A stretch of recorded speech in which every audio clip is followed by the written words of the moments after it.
75 ans après le crash de l'avion du lieutenant Tadeusz Stabrowski, André, son fils, peut enfin se recueillir sur sa tombe. Jusqu'à présent, il n'était qu'un officier inconnu, inhumé au Crotoy. Il peut enfin reposer en paix et s'en aller tranquille. Je pense que c'est ce qu'il voulait, que toute la famille se rassemble pour lui dire au revoir. Pendant la Deuxième Guerre mondiale, le lieutenant polonais Tadeusz Stabrowski a participé à de nombreuses missions aériennes. Engagé dans la RAF, il survole les côtes de Dieppe et du Tréport le 11 mars 1943, lorsque son Spitfire est touché. Il tente un amérissage dans la Manche, mais ne peut être secouru. Son corps dérive pendant plus d'1 mois.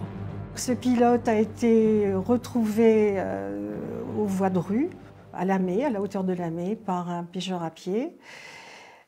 C'était le 12 avril 1943 et il a été inhumé au carré militaire du Crotoy le lendemain, le 13 avril 1943. À la demande de la famille, une équipe de l'université de Varsovie a pu, en septembre dernier, réaliser des tests génétiques sur les restes du corps de l'officier. C'est la première fois qu'un soldat polonais enterré dans un cimetière français est identifié. C'est l'occasion de souvenir l'histoire, que les Polonais sont battus pour la Pologne, mais partout, en Italie, en France, en Grande-Bretagne.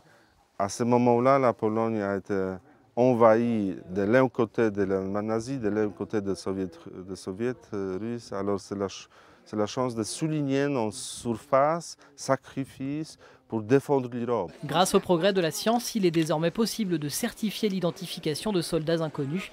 Dans le carré militaire du Crotoy, 3 corps sont eux toujours dans l'attente d'un nom.